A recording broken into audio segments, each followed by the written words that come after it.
Chapter 93। हर किसी की अपनी कमजोरी होती है। उसकी भी थी उसकी अपनी दादी। तब राघव ने उसे समझाया, सिया तुमने खुद इस फील्ड में रिसर्च की है, तुम मुझसे बेहतर जानती हो। अगर बिहान के पास कोई इलाज होता तो अब तक सिंह फैमिली उसे अब तक अपने पास छुपा कर नहीं रखते। राघव के शब्द तारीखें जरूर थे पर सच थे। ये सुन सिया शांत हो गई। ये सस्ता, अगर बिहान के पास ऐसी कोई दवा होती तो वह अब तक उसे मार्केट में ला चुका होता, और अब तक ऐसा कोई प्रोडक्ट मार्केट में नहीं आया था। इसका साफ मतलब था कि वह झूठ बोल रहा है, या तो सब इलीगल है। सिया को शांत होते देख राघव ने कहा, है ये नहीं कह रहा हूँ कि ऐसी कोई दवा हो नहीं सकती, लेकिन तुम ही सोचो, वह दवा अभी तक मार्केट में लॉन्च नहीं हुई है। हो सकता है उसके कोई साइड इफेक्ट हो या आउटडेटेड हो। ये सुनकर सिया राघव की और कंफ्यूजन में देखने लगी। उसे पाल राघव को एहसास हुआ उसकी सिया वास्तव में बहुत भोली है।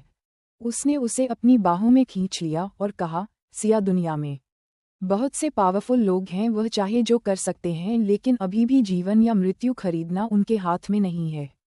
सिया अगर वो इलीगल है भी तो उस एक डोज की कीमत किसी और की जान हो सकती है। उसने सिया को कसकर गले लगा लिया। सिया भी धीरे धीरे उसकी बाहों की गर्माहट में पिघल गई। एक लंबी खामोशी के बाद फाइनली सिया नहीं राघव से कुछ कहा, जिस पर राघव ने जवाब दिया, 2 दिन बाद हम घूमने चल रहे हैं, मैंने दादी को पहले ही बता दिया है। ओके, सिया ने कहा। अर्नव के पास एक प्राइवेट आइलैंड था, वहाँ कोई आता जाता नहीं था, इसलिए वहाँ उन्हें परेशान करने वाला कोई भी नहीं होगा। साथ ही राघव ने एक मेडिकल टीम भी तैयार कर ली थी ताकि दादी को कोई भी परेशानी न उठानी पड़े। सिया राघव की बाहों में ही सो गई थी, इसलिए राघव ने सिया को अपने घर पर ही रोक लिया। वो खुद को बहुत कंट्रोल करके बैठा हुआ था। वो जानता था सिया इस वक्त अपनी दादी को लेकर बहुत परेशान है। सिया की इतने करीब रहकर भी दूर रहना एक टॉर्चर से काम नहीं था। अब तक उसने सिर्फ उसे हग और कुछ किस के अलावा कुछ भी नहीं किया था। वो सिया की मर्जी के बिना कुछ भी नहीं करना चाहता था। वो चाहता था सिया खुद से उनके रिश्ते को मंजूरी दे। वह चाहता था सिया पहले उसे पूरी तरीके से जान ले। वह ये सब सो ही रहा था कि तभी सिया नींद में उसके करीब आ गई और उसने अपना सर राघव की चेस्ट पर टिका दिया। अब सिया की सांसें सीधे राघव से टच हो रही थी और राघव को टॉर्चर कर रही थी। वो उसके करीब आना चाहता था, पर उसने खुद को मजबूत किया और उसे अपनी बाहों में खींच लिया। तभी उसने सिया को नींद में बड़बड़ाते हुए सुना, राघव मैं कभी किसी की जान नहीं लूंगी। दादी को ये मंजूर नहीं होगा। वो डरी हुई लग रही थी। उसे लग रहा था कहीं बिहान के प्रपोजल के लालच में आकर वह अपनी जिंदगी के सिद्धांत ना भूल जाए। वो दादी को बचाने के लिए किसी की जान नहीं ले सकती थी। जब बिहान ने उसके सामने प्रपोज रखा तो वह लालच में आ गई थी। वह बस अपनी दादी को अपने पास रखना चाहती थी। उसने ये तक नहीं सोचा कि वह दवा कहाँ से आएगी या उसकी कीमत क्या होगी। जब तक राघव ने उसे याद नहीं दिलाया, वो बेवकूफ़ नहीं थी। अगर उसने सचमुच इस बारे में ध्यान दिया होता तो वह इस बारे में अब तक सोचती ही नहीं। उसका बड़बड़ाना सुनकर राघव ने उसके सिर को सहलाकर शांत किया और कहा, ठीक है, कोई बात नहीं, भूल जाओ। दूसरी ओर विहान को पूरा भरोसा था कि सिया उसे कॉल करेगी, लेकिन 2 दिन तक उसे कोई जवाब न मिलने पर आखिरकार उसका सब जवाब दे गया और उसने खुद ही सिया का नंबर डायल करते हुए कहा, तो सिया तुमने मेरे प्रपोज के बारे में क्या सोचा? मैं अभी अपनी दादी को लेकर बाहर घूमने जा रही हूँ, वापस आकर तुमसे बात करूंगी, फिर हम बैठकर बात करेंगे, सिया ने शांत आवाज में कहा। जैसे ही विहान ने ये सुना उसका चेहरा सॉफ्ट हो गया। उसने सिया से बात करने के बाद अगले ही पल शौर्य को कॉल लगाकर उसे गुड न्यूज दी, लेकिन शौर्य ने सिया का जवाब सुनकर एक कोल्ड हंसी हंसकर फोन काट दिया। उसकी आंखों में निराशा छा गई। उसे समझ नहीं आ रहा था, सिया की दादी की तबीयत खराब थी और वह उनके साथ छुट्टियां मनाने के लिए बाहर जा रही है। सिया वाकई में बहुत बोरिंग है। इसी बीच शिया अर्नब के आइलैंड पर दादी और आरव के साथ पहुंच गई थी।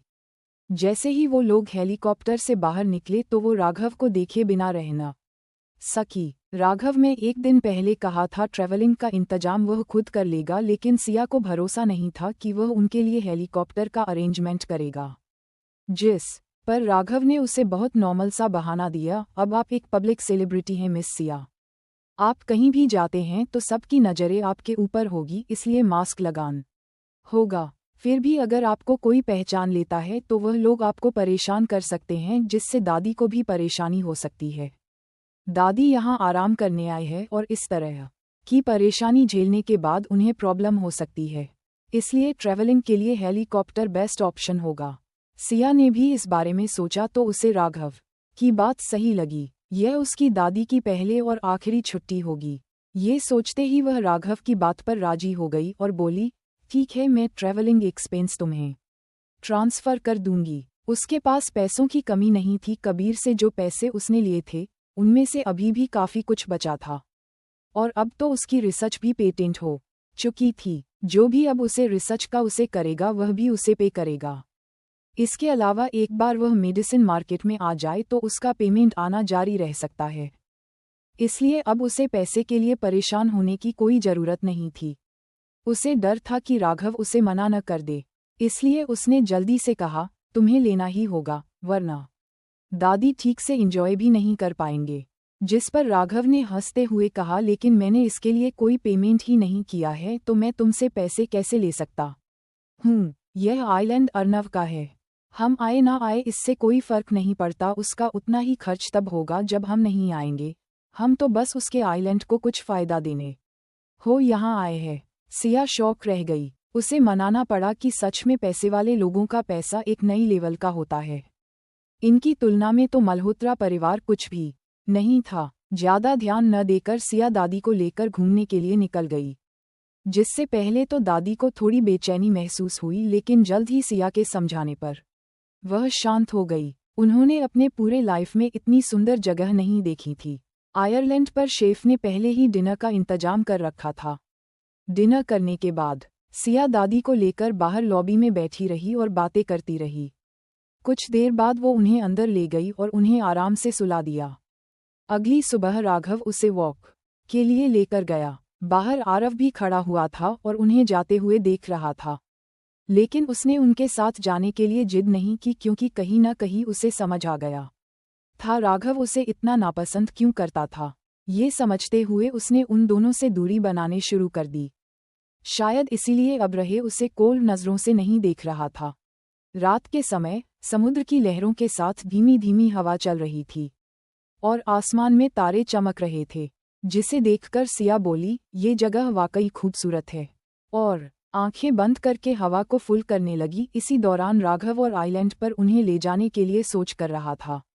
उसके पास उसकी पर्सनल 2 आइलैंड थी, वह भी बहुत खूबसूरत थे, लेकिन अभी सिया को वहां नहीं लेकर जा सकता था, क्योंकि अगर वो उन दोनों को अपने साथ लेकर जाता तो उसके दुश्मन अट्रैक्ट हो जाते और सिया को अभी उसकी आइडेंटिटी के बारे में कुछ भी नहीं पता था। लेकिन उसने सोच लिया था एक दिन सिया को वहां जरूर लेकर जाएगा। उसने मुस्कुराते हुए सिया से कहा, अभी तुम इससे कम चला लो, उसके बाद में तुम्हें इससे भी खूबसूरत आइलैंड पर लेकर चलूंगा। जिसे सुनकर सिया शौक में उसे देखते हुए बोली, राघव, क्या तुम्हारे पास सोने की खान है या कुछ और? वह समझ नहीं पा रही थी। एक अकादमिक बैकग्राउंड वाला व्यक्ति जो कभी पैसे कमाने के लिए दूसरों के लिए कम करता था, उसके पास इतना सब कुछ कैसे? सिया के लिए राघव मिस्टीरियस रहस्य बनता जा रहा था। तब राघव ने मुस्कुराते हुए उससे कहा, नहीं, कोई खान नहीं, एक्चुअली वो मेरी मोम का है। जब सिया नहीं देखा राघव इस बारे में ज्यादा बात नहीं करना चाहता है, इसलिए उसने आगे कुछ नहीं पूछा। अगले कुछ दिन सिया के बहुत शांति भर रहे। सिया ब्रेकफास्ट करने के बाद दादी के साथ लॉबी में बैठकर समुद्र की लहरों के नज़ारे का आनंद ले रही थी। माहौल शांत था, ये देखकर दादी भी खुश थी। हर दिन उनके जीने की इच्छा बाध रही थी। शाम के समय जब गर्मी कम हो जाती तो राघव उन तीनों को बीच पर ले जाता। वहाँ कभी वो मिट्टी का घर बनाते तो कभी सीप इकट्ठा करते। कभी कभी सिया का मन करता कि वक्त को यहीं रोक दें। जब सीप इकट्ठा हो गए तो राघव ने उन्हें फिशिंग करने का सजेस्ट किया, जिसे सुनकर पहले तो दादी हिचकिचा रही थी, क्योंकि वह अपनी सेहत के बारे में जानती थी। लेकिन राघव ने पहले ही सब कुछ सेट कर रखा था। उसने कहा, चिंता मत कीजिए, मैंने हमारे साथ चलने के लिए एक डॉक्टर की व्यवस्था कर दी है, और हम सिर्फ दिन के लिए जाएंगे, सब ठीक रहेगा। जाने के लिए राघव ने एक बड़ी नव पहले ही मंगवा ली थी, क्योंकि वापसी में उसने समुद्री कछुए देखने का प्लान बनाया था। कुछ देर बाद सिया राघव को फिशिंग करते हुए देख रही थी। राघव एक बड़ी मछली को खींच रहा था। उसने क्लैप करते हुए कहा, मिस्टर शेखावत, आप तो सचमुच कमाल हो। क्या कुछ ऐसा है जो आप नहीं कर सकते? सिया की तारीफ सुनकर राघव को एहसास हुआ कि उसकी प्लानिंग बेस्ट नहीं रही। उसकी एक मुस्कान देखने के लिए ही तो उसने ये सब किया था। जैसे ही आसमान में अंधेरा छाने लगा, उसने नाव को एक स्नॉर्कलिंग स्पॉट पर रोक दिया। सिया और आरव को उनके गियर पहनाए, फिर किसी और को आरव को पानी में ले जाने के लिए कहा, जबकि वह सिया की ओर हाथ बढ़ा रहा था। आओ, मैं तुम्हें ले चलता हूँ। सिया तैर नहीं सकती थी, स्नोकल तो दूर की बात थी, लेकिन बिना किसी हिचकिचाहट के उसने अपना हाथ राघव के हाथ में रख दिया। एक पूरी तरह से अलग दुनिया थी, एक ऐसी दुनिया जिसे सिएरा ने पहले कभी नहीं देखा था। उसने 3 साल जेल में बिताए थे, इस दौरान कभी कोई अच्छी चीज नहीं देखी थी, लेकिन अब उसे एहसास हुआ कि दुनिया में ऐसी खूबसूरत जगहें भी हैं।